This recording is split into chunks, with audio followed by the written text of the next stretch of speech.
No, I cannot turn on my video. Just wake up for your class. I'm in the United States now, तो कुछ दिन के लिए मुझे ऐसी क्लास लेनी पड़ेगी गाइस. तुम्हें समझ में आएगा, डोंट वरी. तुम्हें कोई इशू नहीं होगा समझने में. I promise you that. So how are you guys studying right now? कैसे पढ़ रहे हो? How is your studying going on? मजे में? ओके, ठीक है. I am in Columbus Ohio right now. So it's early morning 6:30. So sir, photoelectric effect of HCV is done. बहुत बढ़िया सिद्धार्थ, बहुत बढ़िया. How was it guys? How you find photoelectric effect? You understood that? Everyone? किसी को कोई दिक्कत हुई समझने में या फिर कोई क्वेश्चन सॉल्व करने में?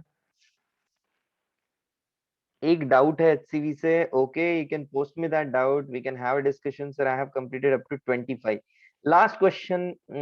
एक बहुत अच्छा सवाल. इनफैक्ट मुझे काफी क्वेश्चंस अच्छे लगते हैं फोटो इलेक्ट्रिक के. कुछ questions were related to electromagnetic waves but I was able to fix. Yeah yes yes, few questions are related to electromagnetic wave.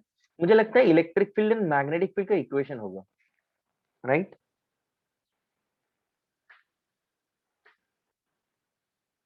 तो वो क्वेश्चंस आप for now you can skip that.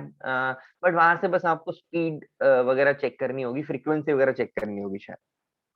कोई दिक्कत नहीं. वो questions electromagnetic wave जब topic लेंगे sir, गौरव sir लेंगे आपका वो टॉपिक, तो वो हो जाएगा, ठीक है?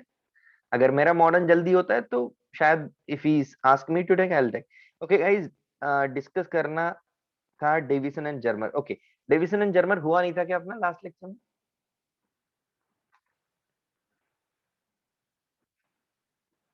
ओके, वही से स्टार्ट करना है आज. फोटो इलेक्ट्रिक लेकिन हमने कंप्लीट किया था right with the questions.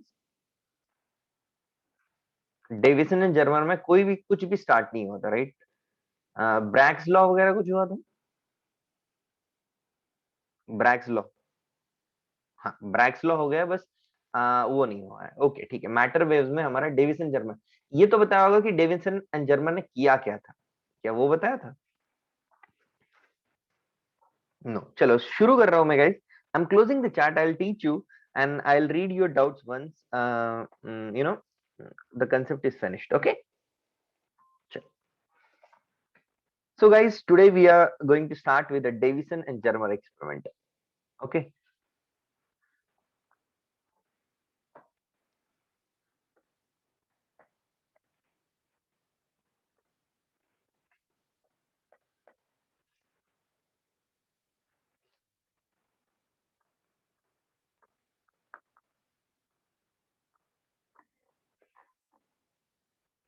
No, it's the same chapter, matter waves.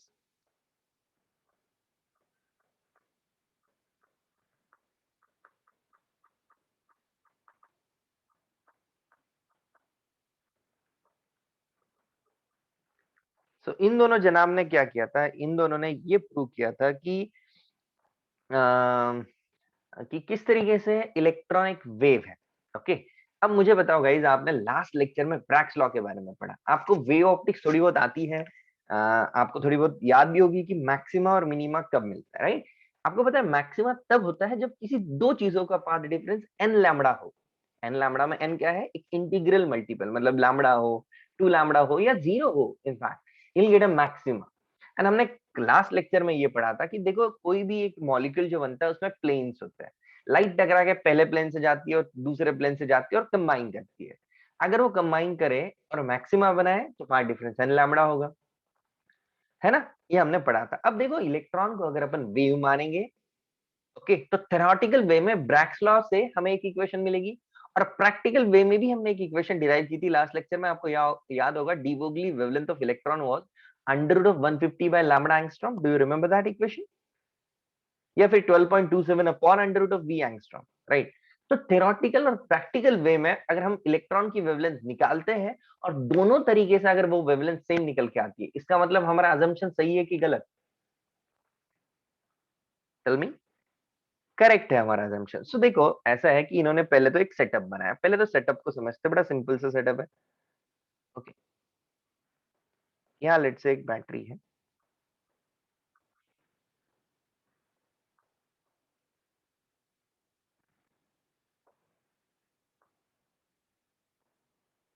इसको कनेक्ट किया आपने एक coil. Okay, this is a coil connected to a battery, and this is called as a filament voltage. इसको क्या बोलेंगे अपन? We'll call this as filament voltage. Okay, तो इसको connect किया आपने. स्क्रीन लैग कर रही है. Are you sure? अभी भी लैग कर रही है? हाँ नहीं, वाईफाई थोड़ा डिस्टेबल हो गया होगा, but I think it's now perfect, right? Okay, so देखो यहाँ पे एक इवैक्यूएटेड चेंबर हम बनाएंगे.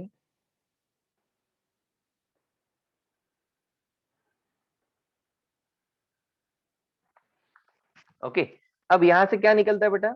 ये जो गन है, इस असेंबली को बेसिकली इलेक्ट्रॉन गन कहा जाता है, और ये हमने डिस्कस किया था लास्ट लेक्चर में, how to control the electron का वेवलेंथ. रिमेंबर, इलेक्ट्रॉन का वेवलेंथ कैसे कंट्रोल किया जाता है, ये हमने स्टडी किया था लास्ट लेक्चर में. Do you remember that? ठीक है, सो यहाँ से इलेक्ट्रॉन निकलेगा, तो बताओ इलेक्ट्रॉन को भागने के लिए इसको वोल्टेज लगाना पड़ेगा कि नहीं लगाना पड़ेगा? You need to apply a potential here. Tell me which one will be positive, down one or up one? कौन सा पॉजिटिव है? Down one should be positive. बहुत बढ़िया. इस वोल्टेज को क्या नाम होगा? What's the name of this potential? Tell me. Very good बेटा, एक्सेलरेटिंग पोटेंशियल. बहुत बढ़िया. Because it is accelerating electron, it's called as accelerating potential. Perfect. Now the electron will come from here. There is a hole. Okay, there is a hole here. ये electron direct जाता है और एक nickel crystal को लगता है. Let's change the colour of the marker. Draw a nickel crystal here. Okay, ये आपका मान लो निकल क्रिस्टल है. ठीक है, ये आपका निकल क्रिस्टल है. तो इसमें प्लेन्स होंगे और उस प्लेन को ये जाके लगेगा. लेट्स से इसके आजू बाजू में हमने एक स्क्रीन रख दिया है. We have kept a screen like this. आपको पता है स्क्रीन कौन से कलर की होती है? Do you remember? कलर नहीं, आई एम सेइंग कि कौन से एलिमेंट से बने होती है. I am not talking about colour, but do you know which element it is made up of? Fluorescent material zinc sulphide होता है. केमिस्ट्री में पढ़ाते हैं शायद फ्लोरोसेंट मटेरियल, है ना? या, परफेक्ट. तो जिंक सल्फाइड से आपकी स्क्रीन बनी हुई. होता क्या है, जब लाइट रिफ्लेक्ट करके यहाँ चली जाती है, तो यहाँ पे दोनों लाइट मिलके मैक्सिमास एंड मिनिमास बनाती है. इस एंगल को हमने क्या डिफाइन किया था? इस एंगल को हमने थीटा डिफाइन किया था. अगर आपको ब्रैग्स लॉ याद होगा, तो this was defined as theta. Correct? बराबर है बेटा? समझ में आ रहा है? डायग्राम क्लियर है सबको? Any doubt in the diagram?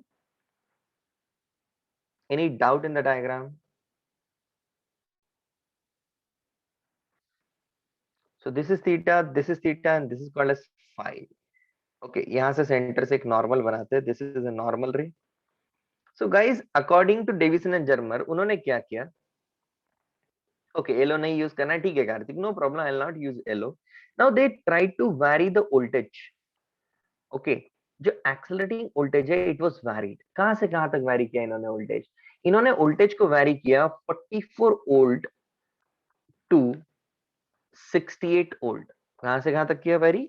44 volt to 68 volt तक. बहुत बढ़िया, काफी लोगों को ऑलरेडी पता है ना? काफी लोग ऑलरेडी जानते हैं. तो इन्होंने वोल्टेज को वैरी किया. In fact they try to change the orientation also. मतलब उन्होंने थीटा को भी वैरी करने की कोशिश करी. थीटा चेंज करने से मतलब क्या है आपका, कि अपन निकल क्रिस्टल को घुमा रहे हैं, बस इधर उधर घुमा रहे हैं. तो थीटा वैरी हुआ. कहां से कहां तक वैरी हुआ theta? Do you know about that? Theta को तो एकदम पूरा रैंडमली घुमा दिया. ओके ना, पूरे एंगल पॉसिबल है, all the angle, all orientations. And what they found out? They found out that corresponding to theta is equals to 65 degree.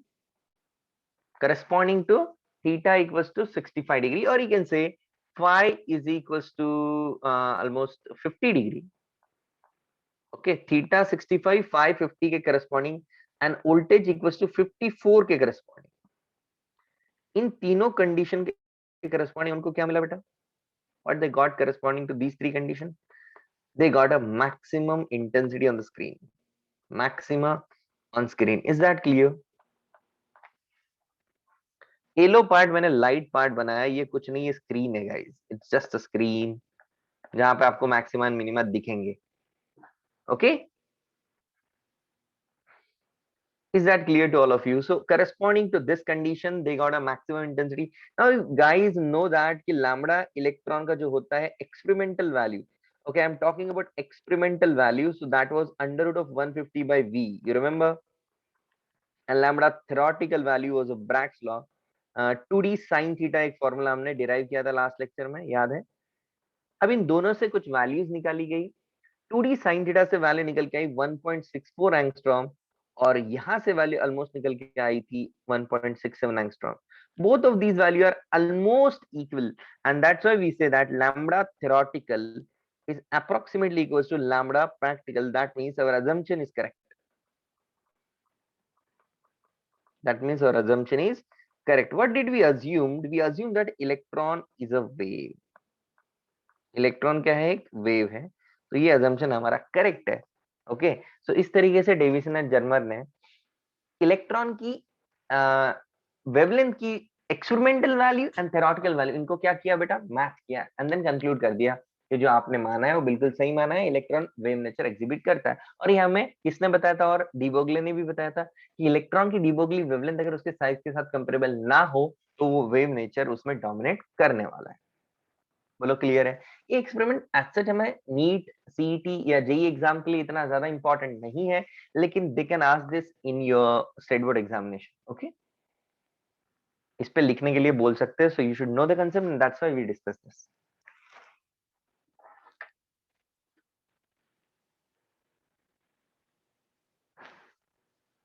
Okay, by the way nickel crystal का जो interplanar spacing होता है, मतलब D का value, ये confirm रहता है, ये फिक्स रहता है। इंटरप्लेनर सेपरेशन जो होता है, इसका वैल्यू होता है 0.991 एंगस्ट्रॉम। ये ऑलरेडी हमें पता था guys, interplanar separation of a plane. No, you should not remember all this value. Okay, before your state board examination, you can go through it and write it in the exam. Yes, you can directly use electron in the YDSC also.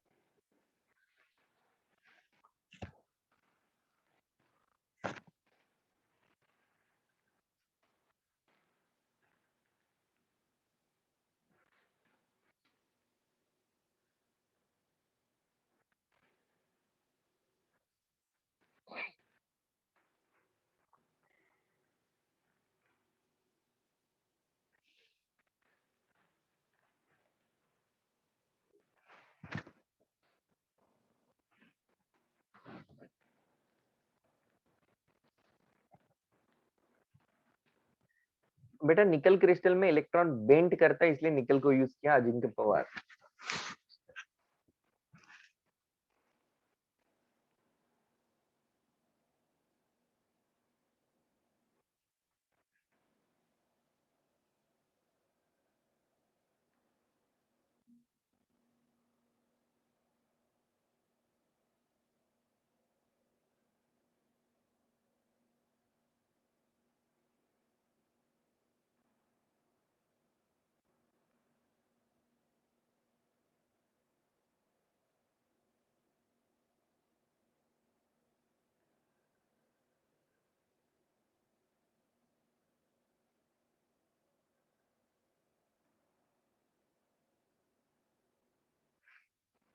अरे देखो बेटा, last and second last step में कोमल कुछ नहीं है, उनका एक ही purpose था कि उनको प्रूव करना था इलेक्ट्रॉन वेव है। फिर कैसे करेंगे? उन्होंने एक्सपेरिमेंटली एक वैल्यू निकाला, इलेक्ट्रॉन का एक्सिलरेटिंग पोटेंशियल उस ट्यूब का बढ़ा के इलेक्ट्रॉन की वेवलेंथ को अल्टरनेट किया, चेंज करते गए। ओके, सो एक पर्टिकुलर वोल्टेज पे उनको बहुत ब्राइट दिखा स्क्रीन पे, इसका मतलब वहां उनको मैक्सिमम मिल रहा होगा, तो उन्होंने नोट डाउन किया कि भाई इस वोल्टेज के करस्पॉन्डिंग हमें मैक्सिमम मिल रहा है। इनफैक्ट निकल का भी उस टाइम पे एक फिक्स्ड ओरिएंटेशन था, उस फिक्स्ड ओरिएंटेशन पे फाई का वैल्यू 50 था, थीटा का वैल्यू कुछ 65 डिग्री था। ठीक है, तो उससे उन्होंने ब्रैग्स लॉ यूज करके थ्योरेटिकल वैल्यू भी निकाली लैम्डा की, दोनों वैल्यू मैच हो गई। अब वो दोनों मैच हो गई, इसका मीनिंग क्या है?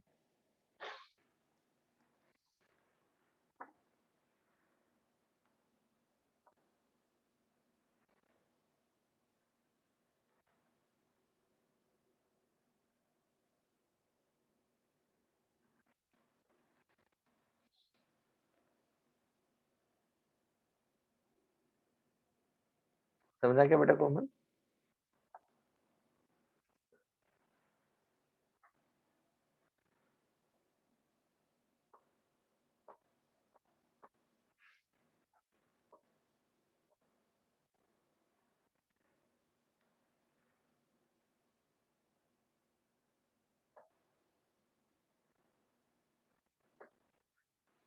Is that clear to all of you? Can I proceed to the next one?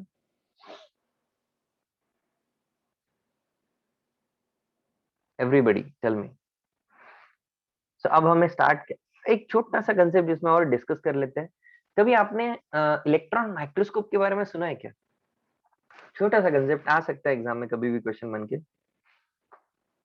So everyone know about the एक मिनट हाँ, there is a question from Akshay.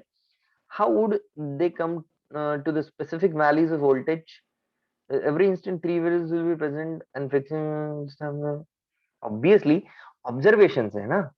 तुम चेंज कर रहे हो, देखो तुम रीडिंग को चेंज कर रहे हो and you are observing the brightness on the screen, so corresponding to maximum brightness you note down the reading. Definitely you must have tried it hundred thousands of times, right? Okay, so guys everybody know about the electron microscope. फायदा क्या है electron microscope का वो अब हम जरा देखते हैं। Do you know about the concept of resolving power? Resolving power पता है सबको?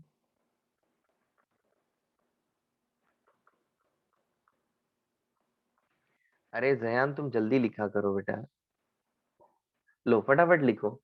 जयान जल्दी लिखा करो and just inform me once I was saying ना कंप्लीट हुआ नहीं हुआ बोल के इन्फॉर्म तो करो एटलीस्ट।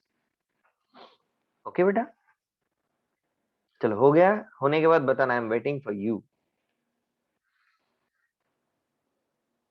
वेरी गुड ऋतुजा, बहुत बढ़िया, बिल्कुल सही बोलती हो। इलेक्ट्रॉन माइक्रोस्कोप में ज्यादा रिजॉल्विंग पावर होता है। Bye the way guys, what do you understand by resolving power? होता क्या है? तुम एक आईफोन से इमेज निकालते हो या फिर एक लोकल फोन से इमेज निकालते हो, there is a difference between two images taken. तुम जूम करोगे आईफोन की इमेज तो फटती है क्या इमेज? मैंने कर दिया है chat setting only to panelist. और क्या करूँ, कहाँ से, मतलब like I open the chat and send, where is chat setting? Chat setting कहाँ है? Just a minute, let me सी।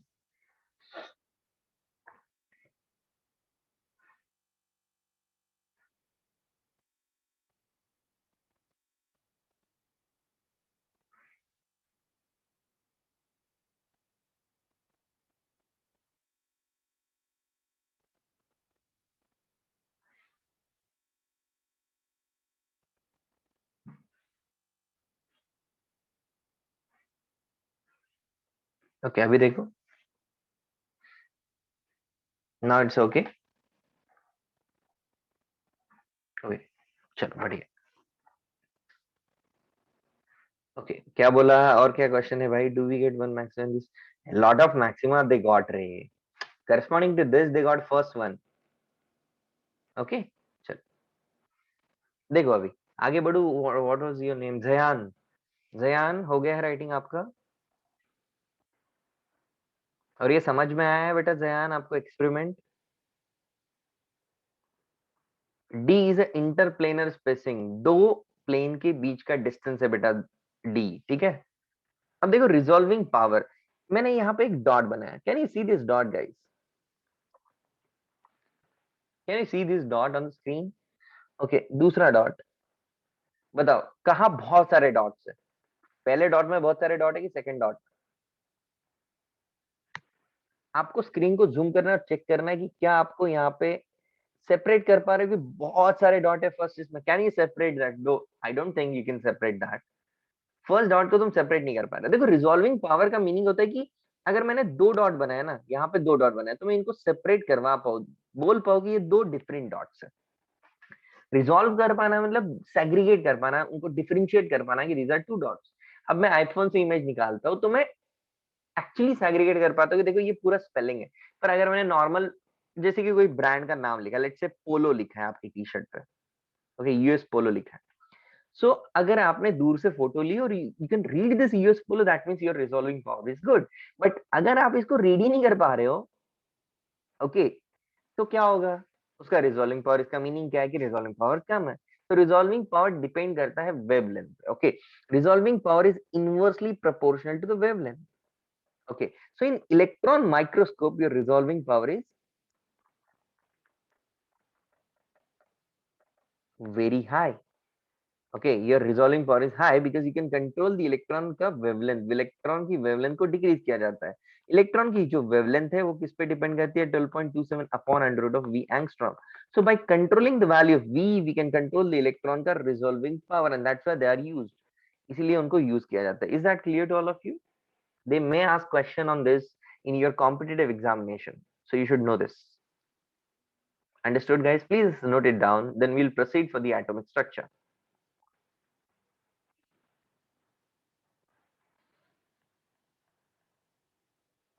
ध्रुव बंटवाला। देखो बेटा, रिपीट कर रहा हूं मैं, काफी सिंपल कंसेप्ट है। इलेक्ट्रॉन की वेवलेंथ को तुम कंसिडर कर सकते हो और जितनी तुम्हारी वेवलेंथ ज्यादा होती है उतना तुम्हारा रिजॉल्विंग पावर कम होता है। तो तुम्हें वेवलेंथ कैसी चाहिए? वेवलेंथ तुम्हें चाहिए कम। वेवलेंथ कम होने के लिए वोल्टेज तुम्हें ज्यादा रखना पड़ेगा, मतलब इलेक्ट्रॉन को ज्यादा एक्सेलरेट करना पड़ेगा। अगर तुम ज्यादा एक्सेलरेट करोगे तो रिजॉल्विंग पावर सिंपली तुम्हारा ज्यादा हो जाएगा। बस यही कंसेप्ट है।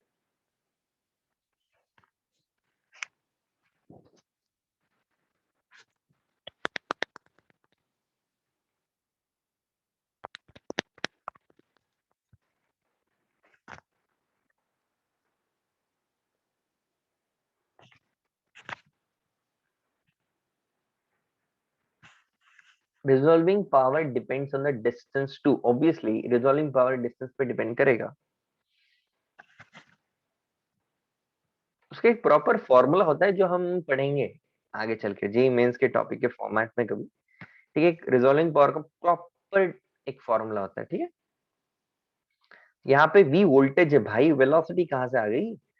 हाँ, ये क्या कह रही हो कोमल? लास्ट लेक्चर में याद है ना, वी क्या था? एक्सेलरेटिंग पोटेंशियल था कोमल।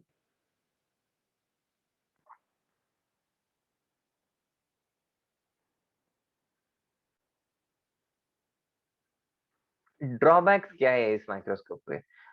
लिटिल हार्मफुल है, बहुत ज्यादा कॉस्टली होता है। तुम आई लाइक जो स्टूडेंट्स आईआईटी में जाते हैं उन लोगों को ये देखने को भी मिलेगा। दो टाइप के इलेक्ट्रॉन माइक्रोस्कोप होते हैं आईआईटीज में, scanning electron microscope and transmission electron microscope. I have used them when I was a student at IIT. I used them. काफी बड़े सेटअप होते हैं और इनफैक्ट गोल्ड फॉइल वगैरह भी यूज करने पड़े। It's very very costly, okay, and very risky. Okay, चल आगे बढ़ू।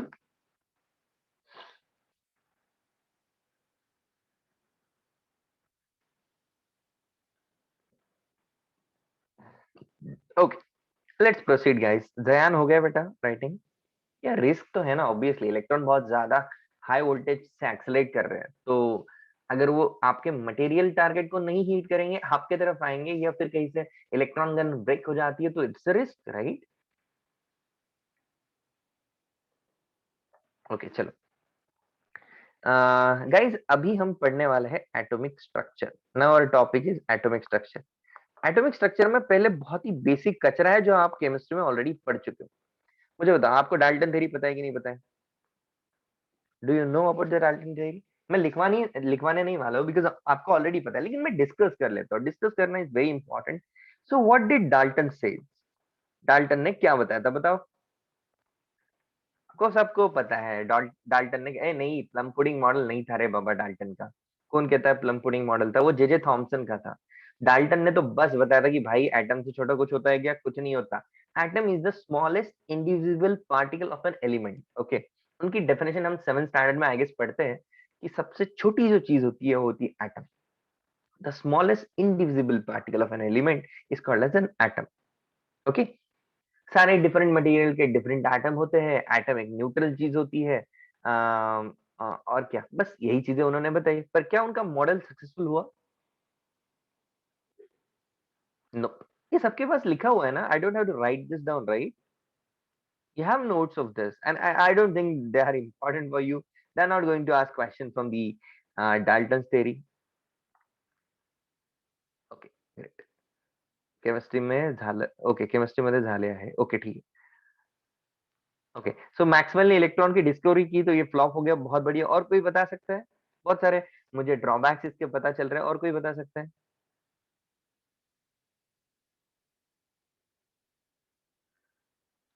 आइसोटोप्स या बहुत सारी चीजें हैं। डाल्टन की थ्योरी ने बस एटम बताया था, उसके अंदर की कोई चीज नहीं बताई थी। उन्होंने एब्जॉर्प्शन और इमिशन स्पेक्ट्रम एक्सप्लेन नहीं किए थे। They haven't told about the electron, the stability of atom. They didn't discover he didn't discover the nucleus also. Okay, so बहुत सारे इनके ड्रॉबैक्स थे। तो फिर सेकेंड थ्योरी एग्जिस्टेंस पे आई, जो दी थी आपको जेजे थॉमसन ने। जेजे थॉमसन का मॉडल क्या था?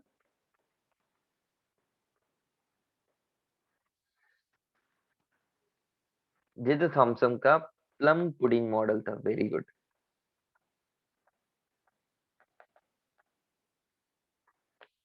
ओके, सो इन्होंने क्या बताया था बताओ? आयुष करेक्ट। इन्होंने क्या कहा था कि देखो भाई, प्लम पुडिंग मॉडल मतलब ये ऐसा, आपका वाटरमेलन है, इसमें ये जो निगेटिव चार्ज है ना, it's like what, negative charge is like what, they are like seeds. बहुत बढ़िया। और जो सीड के अराउंड रेड क्लाउड होता है, उस रेड क्लाउड को उन्होंने क्या कहा था? Positive charge. ओके, इसका मतलब इन्होंने थोड़ा और ज्यादा डिटेल में बताया। इन्होंने कहा कि भाई देखो, वहां पे निगेटिव चार्ज होता है, पॉजिटिव चार्ज होता है, लेकिन ओवरऑल चार्ज क्या होगा एटम पे किसी भी? What is the overall charge और what is the net charge? Net charge zero होता है, ऐसा इन्होंने कहा था। एटम न्यूट्रल है, लेकिन इसमें पॉजिटिव भी है, इसमें निगेटिव भी है। लेकिन प्रॉब्लम क्या हुई, उन्होंने बहुत आसानी से ये तो बोल दिया कि seeds are like a negative charge and the red cloud around a seed is like a positive charge, but can they stay together? Is it possible to stay in that state where the positive is surrounding the negative and negative is surrounding the positive? No. So stability की बात ही नहीं की उन्होंने, stability बताई नहीं, explain ही नहीं की कि कैसे ऐसा हो पा रहा है। सो डेफिनेटली ये मॉडल फ्लॉप हुआ। इनफैक्ट इन्होंने एब्जॉर्प्शन और इमिशन स्पेक्ट्रम भी नहीं बताया, जिसके बारे में डिस्कशन अपन आगे जाके करेंगे। ओके, बराबर है? सबको समझा? जेजे थॉमसन, इसमें भी कुछ लिखवाने की जरूरत नहीं है ना मुझे? अपन डेफिनेटली रुदरफोर्ड के मॉडल में लिख लेंगे कि रुदरफोर्ड का एक्सपेरिमेंट अपन समझेंगे अच्छे से। वो भी तुमने डेफिनेटली पढ़ा है, लेकिन उसको डिस्कस करना इंपॉर्टेंट है अपने लिए, बिकॉज रुदरफोर्ड पे क्वेश्चंस आते हैं। ठीक है, इसलिए वो लिखवाता हूं मैं। चलो आगे बढ़ते हैं अगली स्लाइड पे और डिस्कस करते हैं रुदरफोर्ड्स alpha scattering experiment.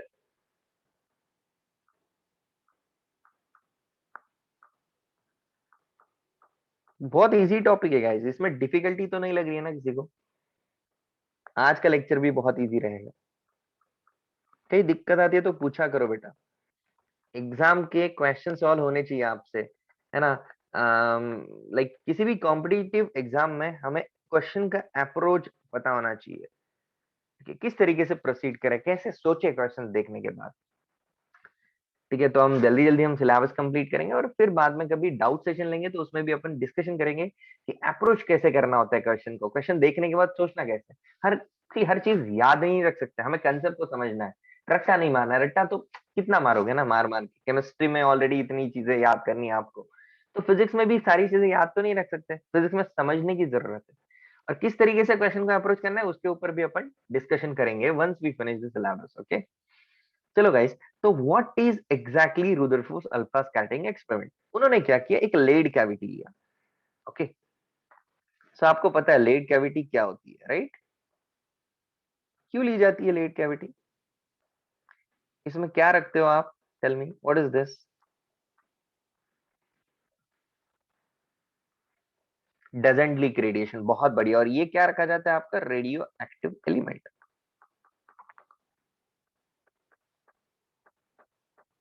Okay, so radioactive element बहुत सारे डिफरेंट पार्टिकल्स को इमिट करता है, and we are going to discuss about this particle later on. Like हम न्यूक्लियर फिजिक्स पढ़ेंगे तो उसमें डिस्कस करेंगे कि ये कौन से particle radioactive element emit करता है। बट यहाँ पे आपको सबको पता है कि ये कौन सा पार्टिकल होता है? अल्फा। इसकी पूरी पीएचडी अपन करने वाले हैं इस पे कि अल्फा पार्टिकल कैसे निकला, क्यों निकला और निकलने के बाद क्या हुआ, ये सब हमें पढ़ना पड़ेगा इसी पर्टिकुलर टॉपिक में। लेकिन अल्फा पार्टिकल होता क्या है वो भी हमें पता होना चाहिए। Alpha particle is nothing but your helium का nucleus. Okay, it's called as helium nucleus, लिख देता हूँ। ओके, इसका जो मास होता है अल्फा पार्टिकल का होता है 4 times mass of proton and charge on alpha particle is 2 times charge on proton। ठीक है, अब ये अल्फा पार्टिकल कहाँ चला गया? It was bombarded on a gold foil.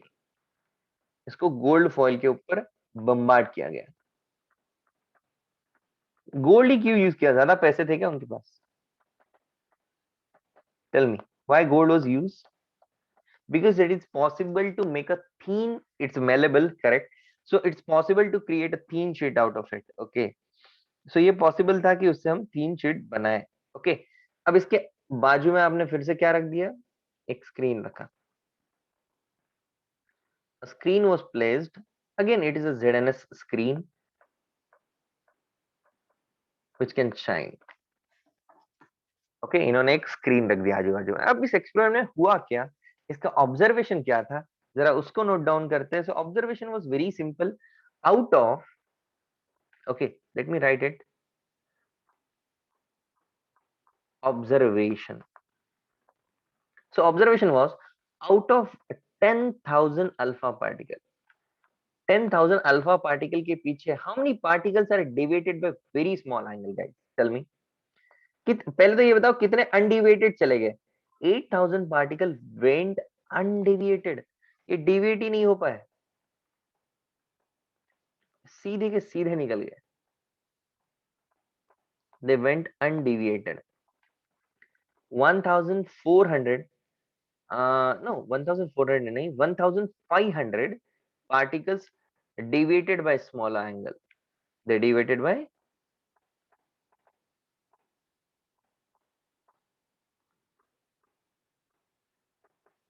smaller angle। 499 particle were deviated by larger angle, बहुत ज्यादा angle से deviate हुए।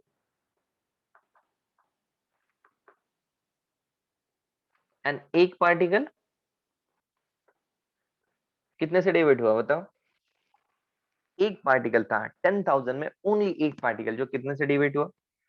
180 डिग्री से डिवाइड हुआ। इससे क्या तुम कंक्लूड कर सकते हो? Can you tell me what is your conclusion from that? Very simple conclusion, बहुत सारी स्पेस कैसी है? एम्प्टी स्पेस है। There is a lot of empty space inside a atom.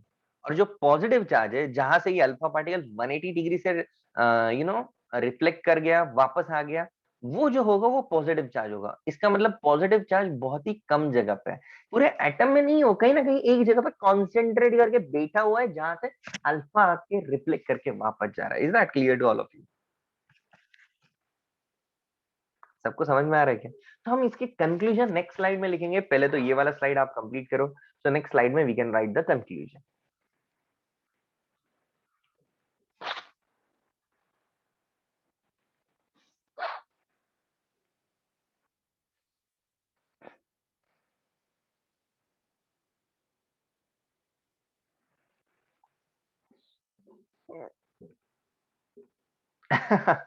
Ayush is saying it's empty like our mind।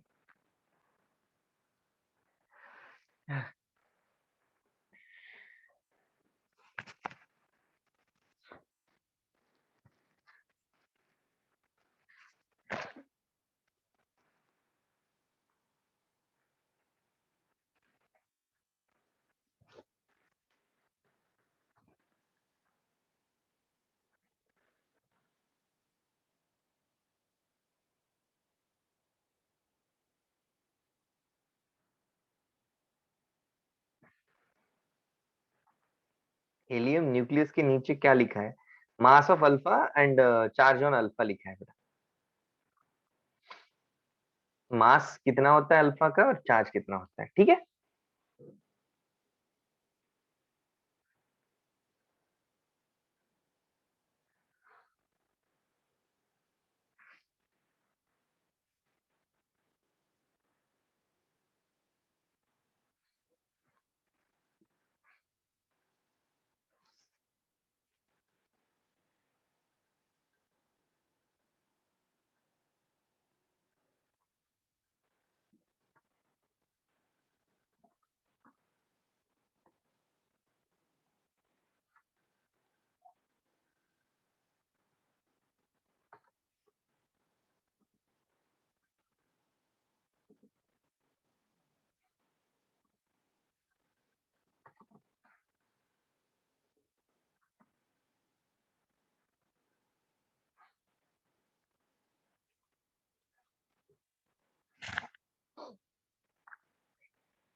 So you guys started your revision, guy, beta. You started your revision because we are almost at the end of the syllabus, and I think it's better time to start a revision. Take 15 minutes or 30 minutes every day to revise previous topics. Start it, Hit.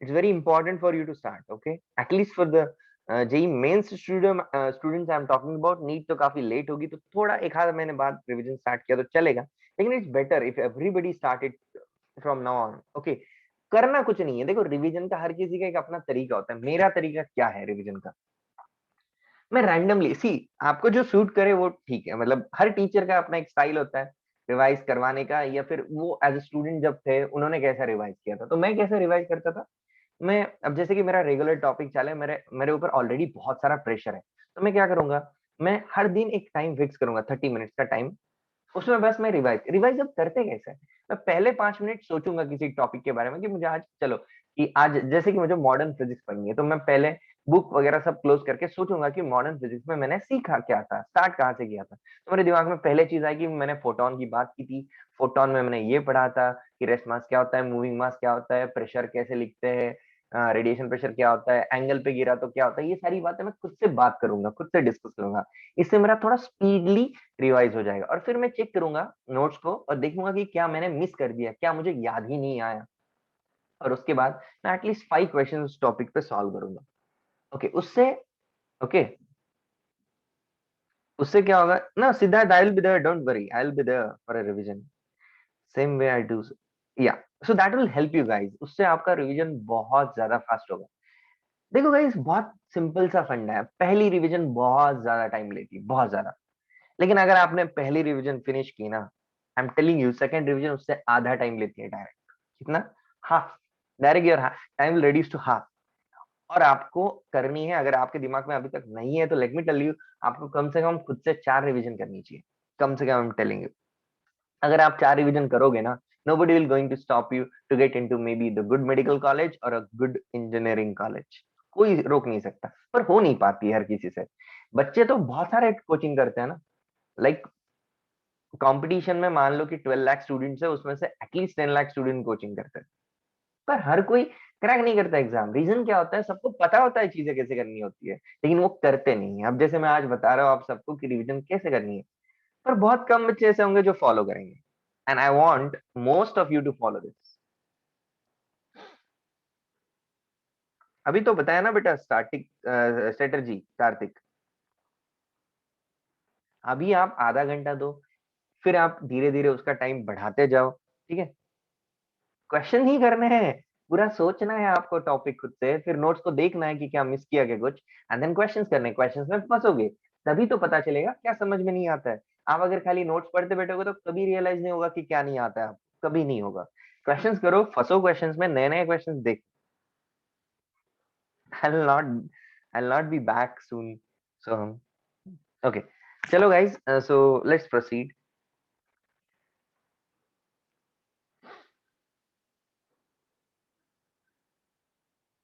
क्या question है ये Atharva sir, in the in these one alpha particle is positive charge due to the deviated, uh,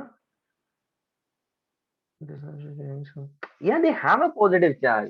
I'm not saying they don't have a positive. See, I'm going to discuss that in the next slide, you'll able to understand. Okay, so Zayan, you write very slow, let me know, you'll be my indicator now. Okay, Rishikesh, I'll try to do that, I'll see once the things are clear here. I'm not yet settled down, so I'll try to get a board if I get any. Okay, but it will take, definitely it will take some time. Okay, then don't worry. I'm just asking you because you're right a little slow, right? Don't get angry on me. Okay, can I proceed, beta?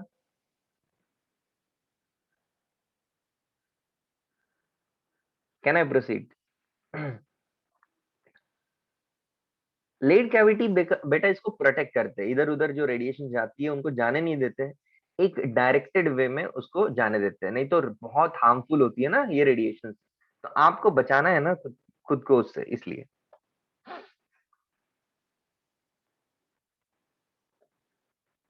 Okay, आगे बढ़ते हैं, आप conclusion को समझो अभी कि क्या क्या कंक्लूजन उन्होंने बनाया। सबसे पहले तो देखो न्यूक्लियस बहुत ही छोटे से जगह पे है।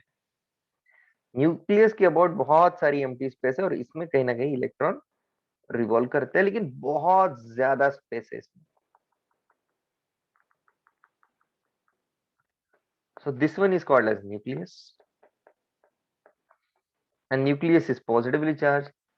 Electrons are revolving around a nucleus in a circular orbit.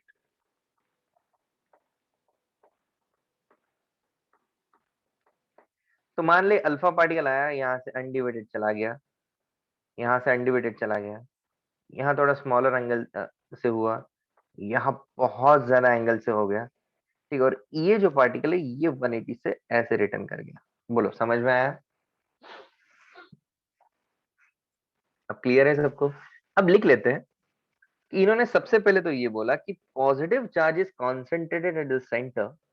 मेरे साथ साथ you can right positive charge is concentrated at the center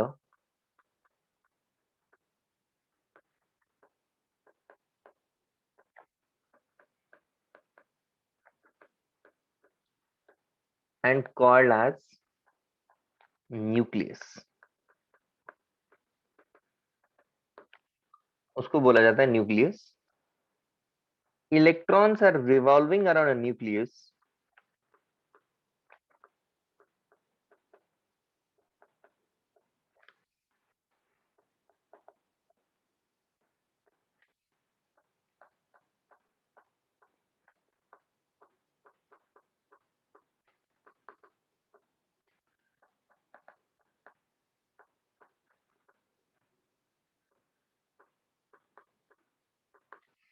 in a circular orbit. ये दो कंक्लूजन इन्होंने निकाले हैं। अब इसके आगे भी और बहुत चीजें हमें इसमें समझनी है, पहले ये स्लाइड कंप्लीट करो। Just finish this slide.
Okay Jain,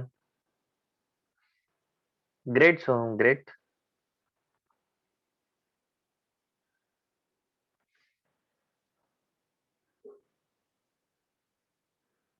yes, electro का क्वेश्चन बनेगा, वो हम करेंगे अभी discuss.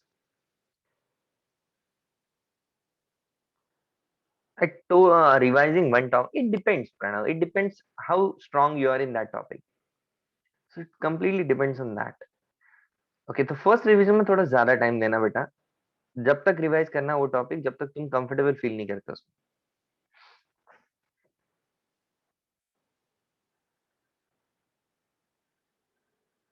No, no, Siddharth, it's again so many lectures are required to finish this topic. Okay, but it will be finished soon. Don't worry. Okay, guys, done. ये क्या 10⁻⁴? कृष्णा का क्या डाउट, कृष्णा का क्या डाउट है? We can even say that the radius of nucleus is of the order of 10⁻⁴. Yeah, yeah, you can say that. Yes.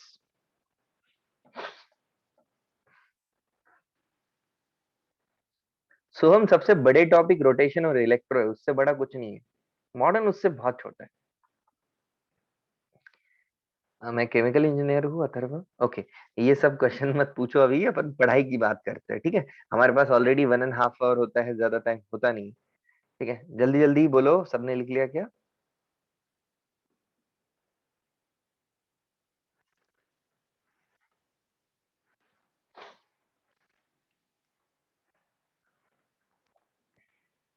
Wave optics तो बहुत छोटा टॉपिक था भाई।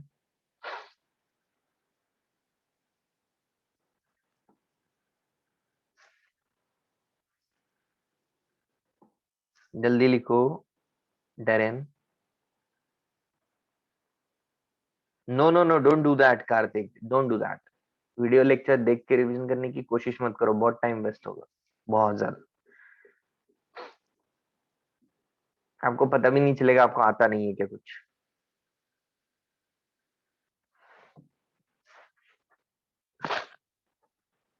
Yeah, I can see your message, Shravani.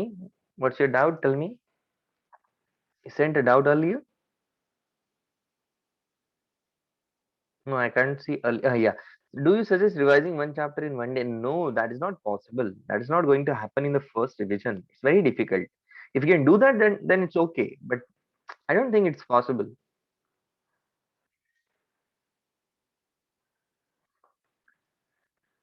थोड़ा time लगेगा starting में बेटा, पहली रिवीजन है ना, of course it will take time. I am moving ahead guys, let me know if you are not done. बहुत सारे और भी डाउट्स आ रहे हैं, लेकिन मैं अभी वो रीड नहीं कर पा रहा हूँ, मैं आगे बढ़ रहा हूँ।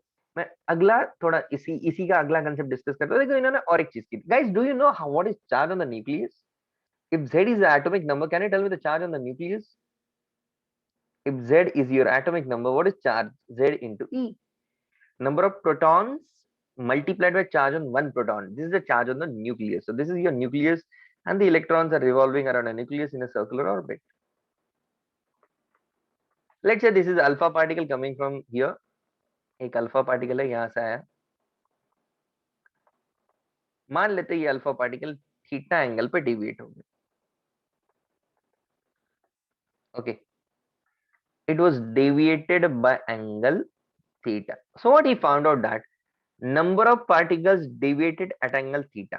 n theta को क्या बोला उन्होंने? Number of particles. ये exam point of view, competition point of view important concept है। Number of particles deviated by an angle theta, उसको n theta बोला, and he found out that n theta is actually proportional to 1 divided by sin की power 4 theta by 2। Okay, so आपको पता है theta increase होगा तो sine theta increase होगा, और साइन थीटा इंक्रीज हुआ तो नंबर ऑफ पार्टिकल डिविएटेड का वैल्यू डिक्रीज करेगा। मतलब अगर आपका थीटा 180 की तरफ जा रहा है, अगर आपका थीटा 180 की तरफ जा रहा है तो क्या होगा? नंबर ऑफ पार्टिकल कितने डिवाइड करेंगे, कम की ज्यादा? 180 वाले वेरी लेस हो जाएंगे। तो ये रिलेशन था, और इनके अलावा इन्होंने इसको कंपेयर किया जेड के साथ भी। Give the conclusion, see this was observation. Okay, it was complete observation, इसका कोई भी ऐसा लॉजिक नहीं है, ऑब्जर्वेशन बेस्ड ये दो चीजें उन्होंने निकाली कि number of particle divided an angle theta is proportional to Z square and it is inversely proportional to sine की power 4 theta by 2। Remember theta by 2, मतलब 180 डिग्री तक साइन फंक्शन क्या होगा? इंक्रीजिंग होगा। 180 डिग्री तक साइन की value बढ़ती जाएगी। Is that clear to all of you? Theta 180 तक क्या साइन की वैल्यू बढ़ती है बोल सकता हूं मैं, बिकॉज इसकी डोमेन थीटा बाई 2। समझा सबको? इनफैक्ट और एक इक्वेशन इन्होंने कहा कि देखो भाई, पॉजिटिव चार्ज सेंटर पे है, जेडी चार्ज है, और इलेक्ट्रॉन सर्कुलर ऑर्बिट में घूम रहा है लाइक दिस। तो आपने सबने इलेक्ट्रोस्टैटिक्स पढ़ रखी है। अगर इनके बीच में डिस्टेंस आर है और इलेक्ट्रॉन की वेलोसिटी वी है, तो मैं लिख सकता हूँ electrostatic force of attraction that is k into q1 into q2। q1 is what? Your q1 is zd। क्यों नहीं लिख रहा है ये?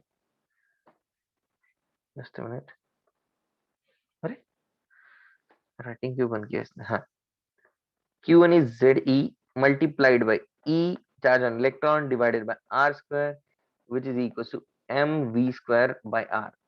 ओके, सो ये भी इक्वेशन इन्होंने बताई। बोलो clear? Is this slide clear to all of you? You can throw your doubts now, tell me. Other students में राइट नाउ, जिसको डाउट्स है वो डाउट्स भेज सकते हैं। Can two atoms revolve around each other as a system? Yes, that can happen, and that is called as binary mass system. I talk about that. In fact electron और nucleus भी एक दूसरे के अराउंड रिवॉल्व करते हैं Akshay.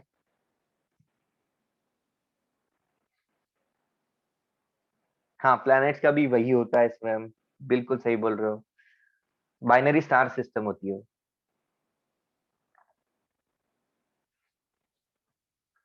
In fact nucleus और electron भी एक दूसरे के सेंटर ऑफ मास के अबाउट रिवॉल्व करते हैं।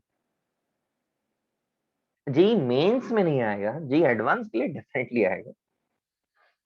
हम यहाँ पे डिस्कस जरूर करेंगे वो concept. Z is an atomic number, guys. Z is a what? Atomic number. Atomic number पता है ना सबको? Number of protons or number of electrons in a neutral atom. Okay, great. बढ़िया।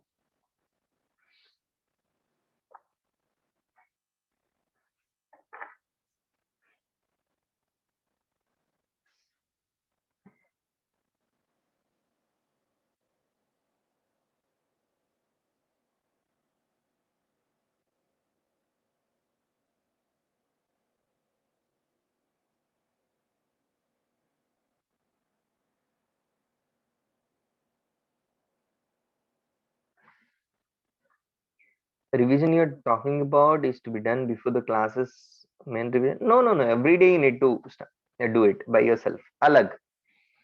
Planets revolve around both stars externally or any one star is no. Planet revolves around.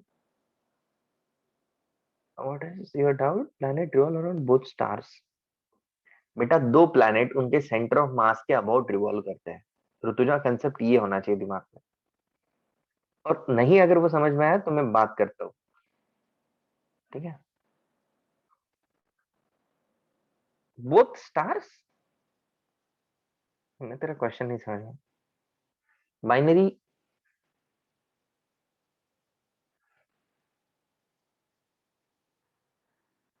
Correct, जिसका मास ज्यादा होता है उसकी तरफ सेंटर ऑफ मास शिफ्ट करता है।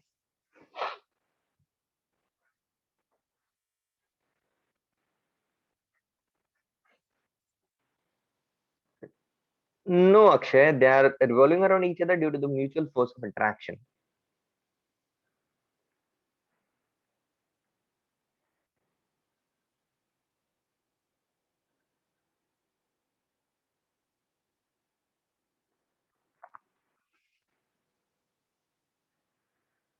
Electron doesn't obey के प्लस लॉ। मतलब doesn't obey, I should not say that, but I never think of that. Let me think. Elliptical में तो नहीं होता है, तो डेफिनेटली एक लॉ तो ओबे नहीं हुआ। It's a wave in fact. और क्या था second law? T square proportional to radius का क्यूब। ये हमें डिराइव करना पड़ेगा। और क्या था एक law? What is the third law? एक तो इलिप्टिकल ऑर्बिट वाला। नहीं नहीं नहीं कर, देख लो, टाइम पीरियड वाला ओबे कर सकता है, बाकी I am not very sure. नहीं होगा। एरिया स्वेप्ट वाला, नहीं नहीं नहीं होगा बिल्कुल। एरिया स्वेप्ट वाला भी नहीं होगा। मतलब एरिया स्वेप्ट वाला क्यों ही सोचेंगे, इलिप्टिकल ऑर्बिट में वेलोसिटी हर जगह डिफरेंट है। यहाँ ऑब्वियसली वेलोसिटी कांस्टेंट है आपकी, तो इक्वल टाइम में इक्वल एरिया ही स्वेप्ट होगा ना।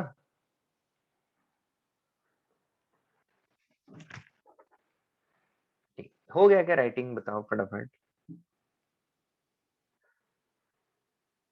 हाँ, आफ्टर कंक्लूजन यही स्लाइड है। अनेश गादी।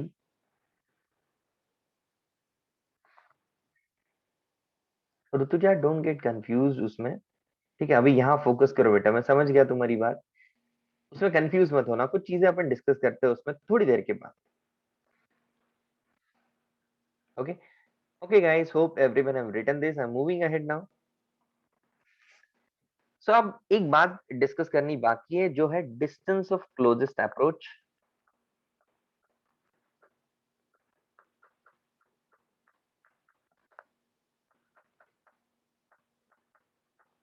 Okay, what is distance of closest approach? देखो ये आपका न्यूक्लियस है, इसके ऊपर चार्ज है Ze। यहाँ से अल्फा पार्टिकल आ रहा है, ये पॉजिटिवली चार्ज स्पीसीज है, डेफिनेटली इसको 180 डिग्री से जाना है। तो कुछ डिस्टेंस हमेशा बच जाएगा। This distance is called as distance of closest approach. I am denoting it with D. कैसे सॉल्व करेंगे? बहुत दूर से अल्फा पार्टिकल आ रहा है, लेट्स से उसके पास कुछ काइनेटिक एनर्जी इनिशियल है, बहुत दूर से आ रहा है, तो इसके पास कोई भी पोटेंशियल एनर्जी नहीं है। जब ये यहां पहुंचा डिस्टेंस ऑफ क्लोजेस्ट अप्रोच पर, डेफिनेटली इसकी काइनेटिक एनर्जी कितनी होगी? जीरो। और पोटेंशियल एनर्जी हो गई के Q1 Q2 बाय आर। क्या हो गई? के Q1 Q2 बाय आर, और आर के बदले हमने यहाँ डी लिखा है तो यहाँ पे डी हमें लेना पड़ेगा। और डिस्टेंस ऑफ क्लोजेस्ट अप्रोच की वैल्यू हो जाएगी के की value which is 9 into 10⁻9 multiplied by z into e square divided by kinetic energy initial. So this is your distance of closest approach. इससे ज्यादा पास हो जा नहीं सकता है। z को मैं डैश बनाता हूँ, डोंट गेट कंफ्यूज, z को यहाँ डैश बनाता हूँ just to separate between 2 and z. Okay, just to make a difference between z and 2. यहाँ मैंने डैश बनाई है तो z स्क्वायर, ये एक आपकी वैल्यू आ गई डिस्टेंस ऑफ क्लोजेस्ट अप्रोच की। और एक चीज ये इसी स्लाइड में डिस्कस करते हैं, फिर एक दो क्वेश्चंस की तरफ हम जाते हैं। मुझे बताओ व्हाट आर दी ड्रॉबैक्स, इसके ड्रॉबैक्स क्या थे?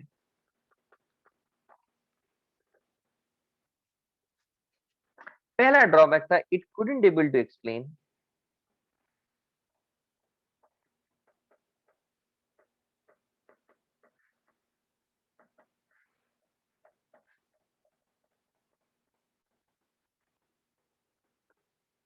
About absorption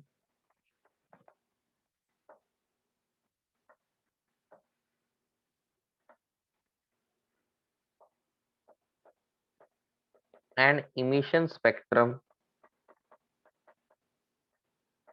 of hydrogen atom. Absorption और इमिशन स्पेक्ट्रम को एक्सप्लेन नहीं कर पाए, एंड इन फैक्ट मैक्सवेल की इलेक्ट्रोमैग्नेटिक थ्योरी को भी एक्सप्लेन नहीं कर पाए।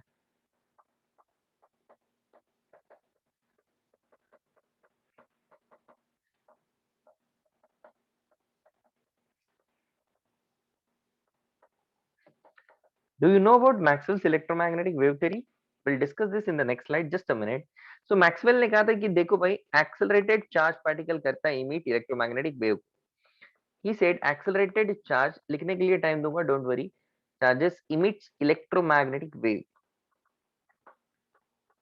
ओके, सो मान लो ये पॉजिटिव चार्ज है और इलेक्ट्रॉन एक्सेलरेट कर रहा है, गोल घूम रहा है डेफिनेटली, तो ये एक्सेलरेट कर रहा है, इसका मतलब तो एक्सेलरेटिंग चार्ज पार्टिकल अगर इलेक्ट्रोमैग्नेटिक वेव को इमिट करेगा तो अपनी एनर्जी को कम करता हो जाएगा। एनर्जी कम होगी तो रेडियस कम होगी और अल्टीमेटली क्या करेगा? It will collapse into the nucleus. Okay, electromagnetic wave कम होना मतलब एनर्जी कम होना, एनर्जी कम होना मतलब रेडियस कम होगा, और रेडियस कम होगा तो कोलैप्सेस इनटू द न्यूक्लियस। क्या ये हो रहा है? Is it happening really? No, but he couldn't able to explain that कि क्यों नहीं हो रहा है। फिर बोर आया और बोर ने एक्सप्लेन किया। ठीक है, तो फटाफट अभी ये लिख लो, राइट इट डाउन, फिर हम आगे बढ़ते हैं। ठीक है, मैं 1 मिनट में आया बेटा, just a minute.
Yes, are you done with this slide?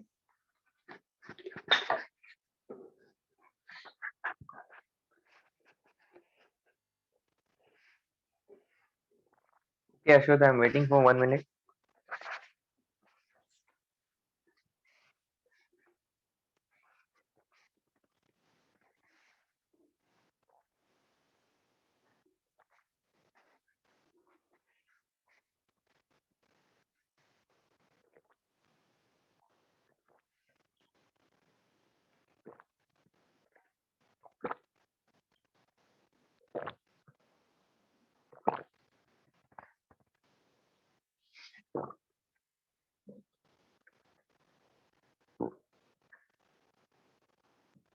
बेटा डायग्राम रिपीट कर रहा हूं मैं।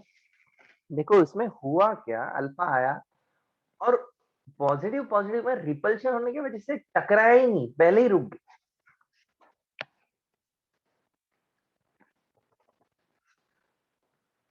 और फॉर्मूला में मैंने क्या लिखा? या it's 2 times, sorry my bad. JD and 2 ही है गाइस, बिल्कुल सही बोला इसने, 2 का फैक्टर भी आएगा यहाँ पे। My bad. या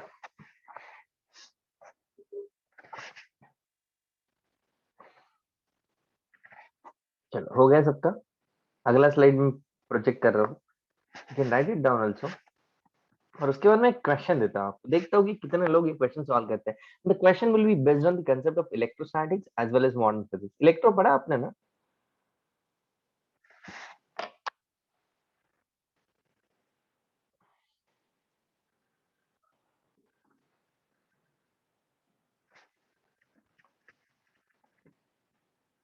ओके, लास्ट 1 मिनट में मुझे याद दिला देना Siddharth to download the PDF. Okay,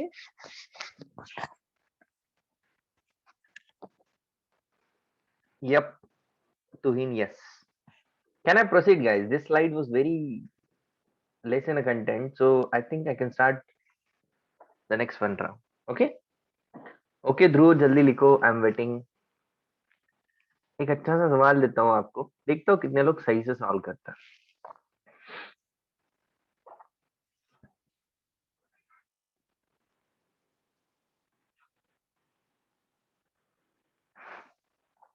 now done,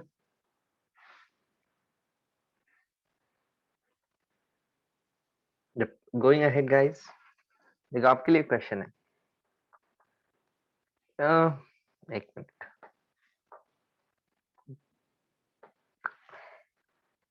देखो आपके पास एक प्लस क्यू चार्ज है, ओके, और मान लेते हैं किसी सरफेस पे ये चार्ज रखा हुआ है फिक्स्ड, इसको तो मूवमेंट नहीं कर सकते। लेट्स से इसका मास mm, ओके। एक दूसरा चार्ज है जो है लेट्स से क्यू क्यू का, इसको इसको आपने इंफिनिटी से प्रोजेक्ट किया इस तरफ। You projected this charge of mass charge 2q and also the mass is 2m, okay, और इसकी वेलोसिटी दी आपने v नॉट। क्वेश्चन पूछा गया अगर ये चार्ज फिक्स्ड है, what is the distance of closest approach?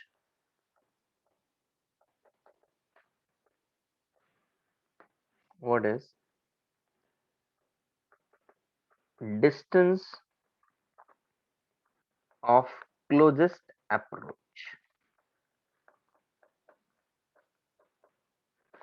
Okay, अगर ये चार्ज फिक्स होगा तो डिस्टेंस ऑफ क्लोजेस्ट अप्रोच क्या होगा? इनफैक्ट सेकंड पार्ट है, if charge q is free to move,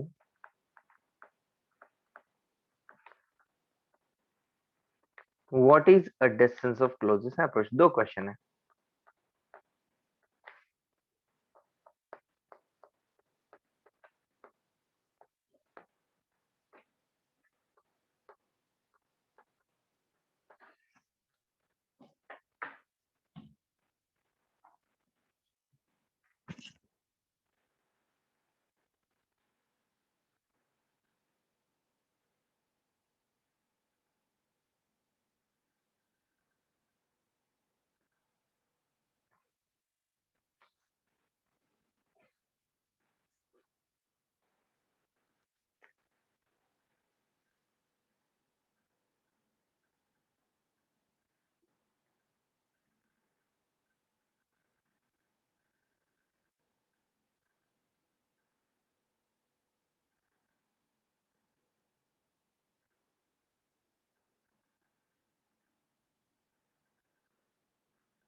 okay बेटा, कैन वी डिस्कस?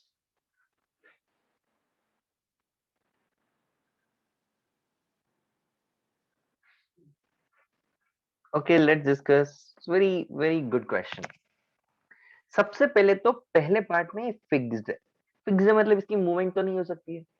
अब जब ये क्लोजेस्ट आएगा तो इससे ज्यादा क्लोज नहीं जा सकता। इसका मतलब यहाँ पे वेलोसिटी क्या होगी बेटा फर्स्ट पार्ट में? यहाँ वेलोसिटी हो जाएगी 0। लेट्स से फर्स्ट पार्ट के लिए हमने डिस्टेंस माना d1, सेपरेशन माना उनके बीच बीच का कितना, d1। एनर्जी कंजर्वेशन लगाएंगे हम। इंफिनिटी में हमारे पास कुछ एनर्जी है जो है half mass into velocity square plus there is no potential energy at infinity. When I was at a distance of closest approach, my kinetic energy becomes 0, but there is a potential energy which is k, q1 and q2 divided by d1. Okay, 2 से 2 यहाँ cancel हो जाएगा और d1 की value यहाँ से आएगी 2k q² divided by mv0²। यही आंसर मिला सबको?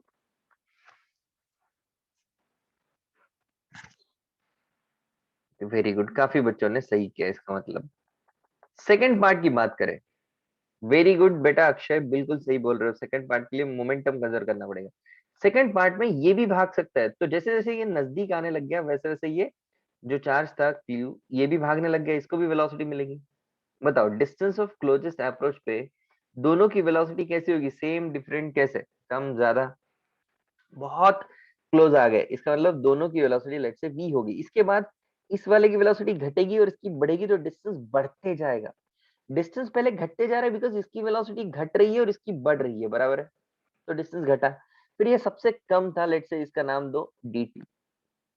इसके बाद इस सिचुएशन के बाद v का वैल्यू, इसका वैल्यू बढ़ेगा और इसका वैल्यू घटेगा, तो सेपरेशन बढ़ता जाएगा। ठीक है, सो आप क्या करो, मोमेंटम कंजर्व करो। स्टार्टिंग में मोमेंटम था आपका मास 2m, वेलोसिटी v0, दूसरे वाले का 0।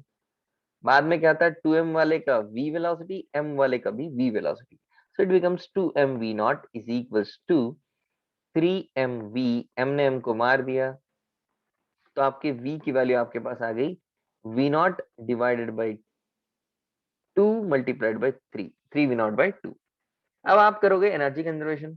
स्टार्टिंग में half m v², potential is 0, equals to finally आपके पास काइनेटिक एनर्जी दोनों की है, तो हाफ 2m वाले का v² प्लस हाफ m वाले का v² plus potential energy is k into 2q² divided by dt. Is that clear?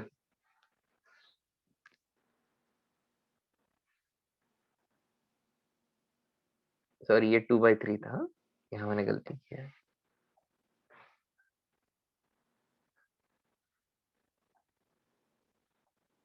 Okay, इसको यहाँ सब्स्टिट्यूट कर देना। Is that clear guys? Can you simplify this further? सबको पक्का समझ में आया है? काफी बच्चों ने ऑलरेडी आंसर भी सही निकाला था, बहुत बढ़िया। कैसा लगा क्वेश्चन? It was good. शायद इससे आपको डिस्टेंस ऑफ क्लोजेस्ट अप्रोच का कंसेप्ट समझ गया है ना? ये बहुत जरूरी था समझना, क्योंकि इस पे काफी बार क्वेश्चंस पूछे गए हैं और बहुत हाईली लाइकली है कि आगे भी पूछे जाएंगे।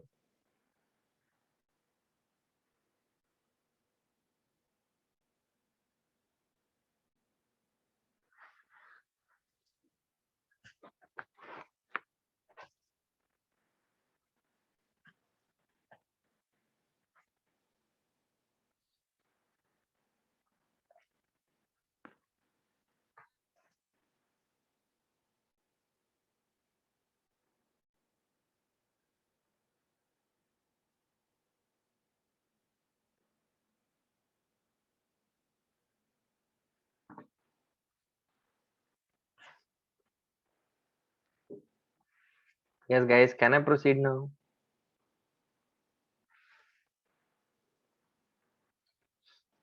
सबने राइटिंग कर लिया है? किसी का नहीं हुआ है तो फटाक से बोल देना। Otherwise I am moving for the next slide now.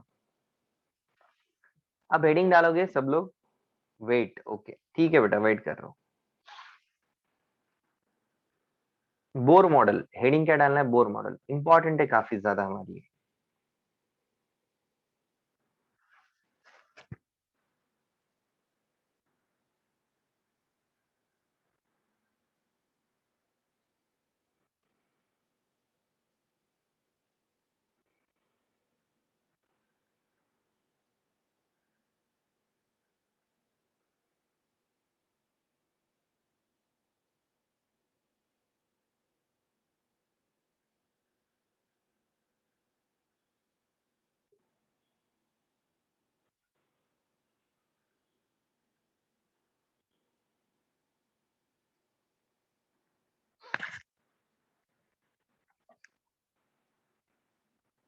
Okay guys, I am moving ahead.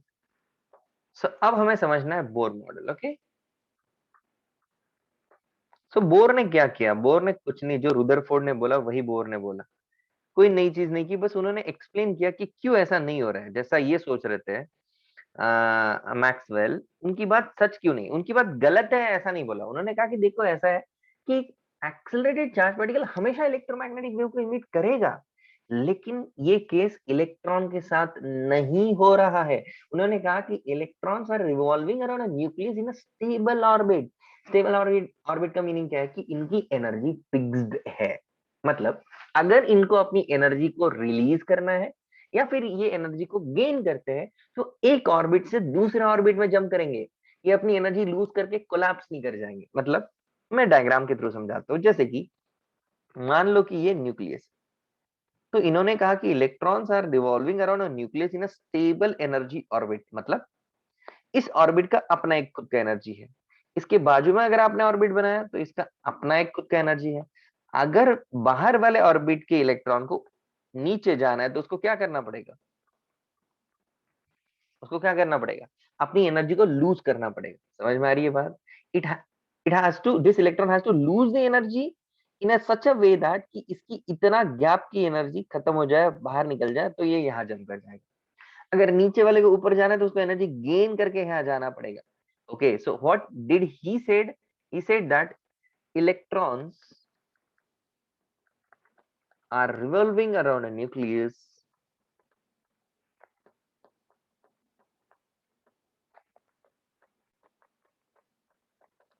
In a stable orbit. Stable orbit में, okay, that is fixed energy orbits.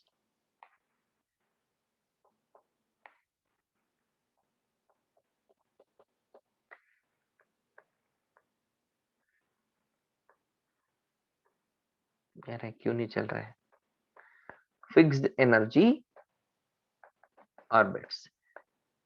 If they gains energy, if they gain energy,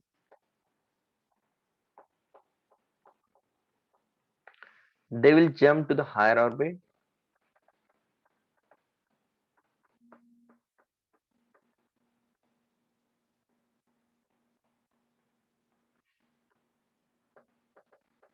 And if they lose energy,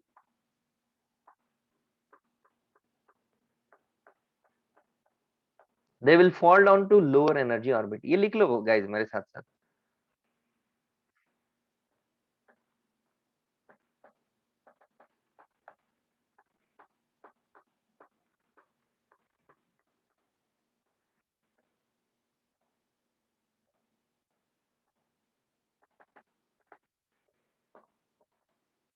Stable orbit, sorry for handwriting, stable orbit have fixed angular momentum. इनका angular momentum भी fixed है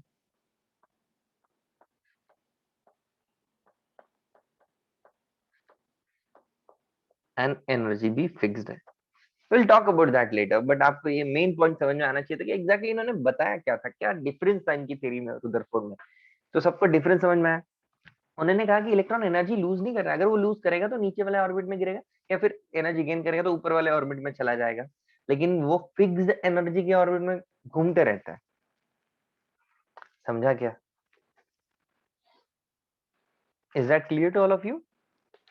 the difference between the Bohr model and the Rutherford model. Will talk about the equations afterwards. हम equations की भी बात करेंगे, लेकिन सबसे पहले क्या डिफरेंट है वो हमें समझ में आना चाहिए था। हाँ, इलेक्ट्रॉन एक्सेलरेट कर रहा है स्पिन, बट इलेक्ट्रॉन की कहानी बाकी चार पार्टिकल की कहानी के साथ मैच नहीं करती है। न्यूक्लियस के अबाउट जो इलेक्ट्रॉन घूमता है वो अपनी एनर्जी को लूज करके कोलैप्स नहीं करता, वो फिक्स एनर्जी के ऑर्बिट में घूमता है। अगर वो एनर्जी में डिफरेंस आ रही है तो बस वो जंप कर रहा है एक जगह से दूसरी जगह, एक घर से दूसरे घर।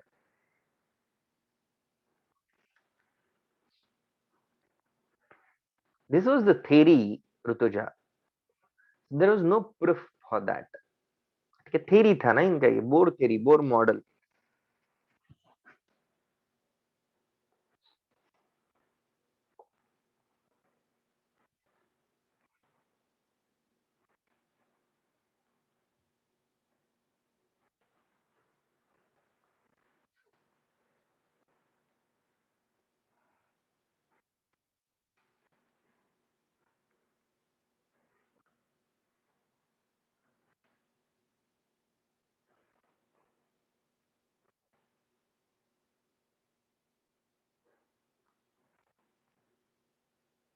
अपने स्टडीज में नहीं है स्वयं।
क्यों कोमल, what happened?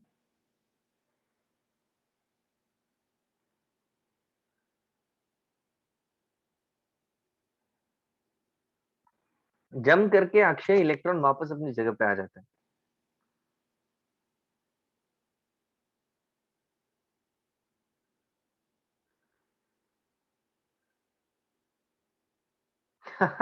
Komal, in completely isolated atom there is always a give take energy. You can go. In completely isolated atom there is always a give and take of energy among electrons. यश, क्या बोल रहे हो? एक minute, let me understand what you want to ask. In completely isolated atom, देखो electron कभी भी दूसरे के ऑर्बिट में ज्यादा देर तक स्टे नहीं करता। अगर उसने एनर्जी ली तो डेफिनेटली उसको एनर्जी लूज करनी है आफ्टर सम टाइम। ओके, समझा क्या?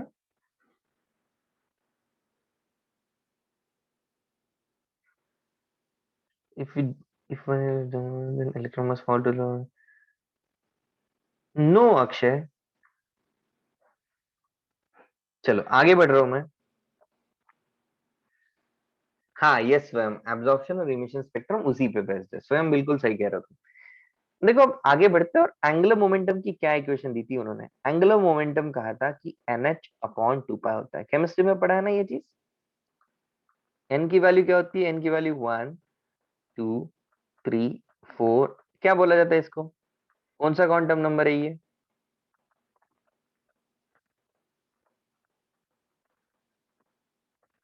पता है सबको? Principal quantum number. Okay, this is called as principal quantum number. Okay, और एक इक्वेशन तो ऑलवेज वैलिड था, वो फोर्स वाला, K Z E square upon R square, ये जो रुदरफोर्ड ने आपको दिया था इक्वेशन, ये अभी भी वैलिड है, इसमें कोई दिक्कत नहीं। This equation is still valid. तो बोर मॉडल में बेटा देखा जाए ना, तो ये दो ही इक्वेशन है, इसी पे पूरा गेम बेस्ड है, only these two equation. So complete based game is based on this. Okay, so in fact you can write angular momentum as, angular momentum को तुम mvr भी लिख सकते हो, mvr इक्वल्स टू nh और 2 पाई, है ना? तुम इसको थोड़ा और मॉडिफाई करके mvr लिख सकते हो, जो तुमने रोटेशन में पढ़ा है ना। अगर इलेक्ट्रॉन घूमेगा तो उसका एंगुलर मोमेंटम को mvr लिखा जा सकता है। क्यों? बिकॉज वो सर्कुलर ऑर्बिट में घूम रहा है। उस कहाँ चला गया? शिट, पूरा डिलीट हो गया, पूरा डिलीट हो गया, फिर से लिखना पड़ेगा।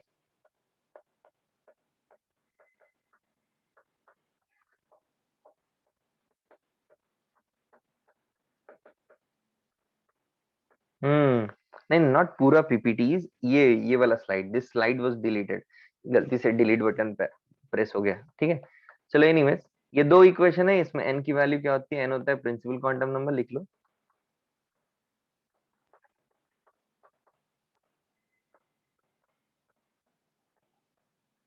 जिसकी वैल्यू होती है 1, 2, 3 एंड सो ऑन। ठीक है, ये दो इक्वेशन आपको याद रखने हैं, ठीक है, लिख लो फटाफट।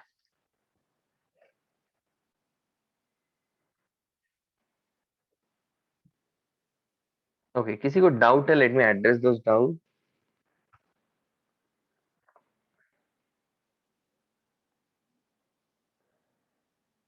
Rutuja, I am reading your doubt.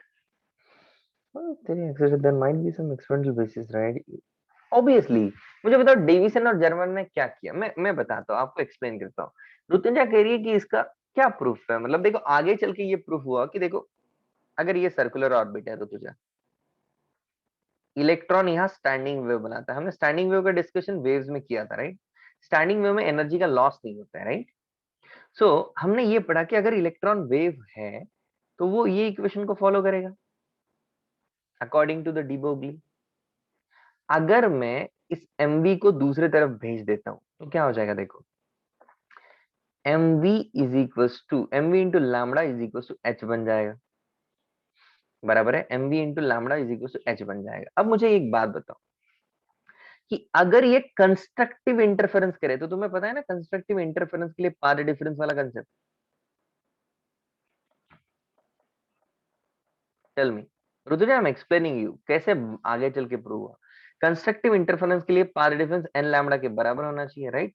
और पाथ डिफरेंस क्या है, एक पूरी साइकिल, एक कंप्लीट साइकिल में पाथ डिफरेंस होता है 2πr। तो क्या मैं लैम्बडा के बदले 2πr उठ के डाल सकता हूँ? लैम्बडा के बदले मैंने 2πr डाल दिया, तो ये बन गया mv into 2πr is equal to h। इसमें से 2π को नीचे फेंक दे तो ये बन गया mvr is equal to h upon 2π। h upon 2π क्या होता है, सॉरी mvr क्या होता है, एंगुलर मोमेंटम होता है, जो कि h अपॉन 2π के बराबर आ गया। देख वेव मान के गई और एंगुलर मोमेंटम के इक्वेशन पे लैंड अप किया, लेकिन इन्होंने एंगुलर मोमेंटम का इक्वेशन दिया था जो कि वेव की तरफ लैंड अप करेगा उल्टा। कंफ्यूज तो नहीं हुई ना? तुझे एक्सप्लेनेशन दिया मैंने, ओके? चाहो तो बाकी स्टूडेंट भी ये एक्सप्लेनेशन लिख सकते हो। मुझे नेक्स्ट लेक्चर में आप बस बताना कि I need to start from the energy concept, okay? Can you tell me next lecture में क्या मुझे बता सकते हो कि मुझे एनर्जी कंसेप्ट से स्टार्ट करना है, ठीक है?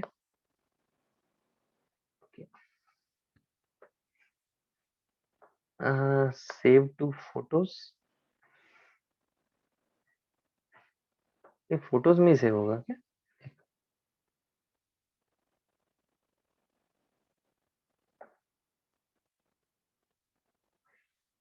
सेव एज पीडीएफ का ऑप्शन कहाँ है?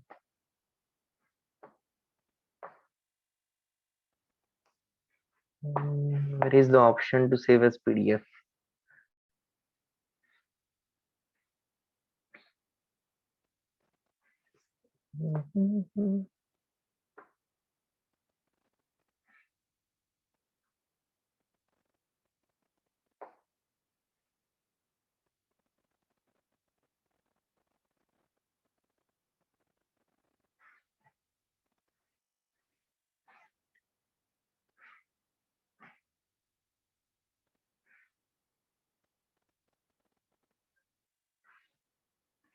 चलो anyways फोटोज में सेव कर लिया। I'll send it to you guys. Hope you understood everything in today's lecture. Your homework will be HC Verma atomic structure. Okay, okay, that's it for today guys. Bye bye, take care, see you in the next class.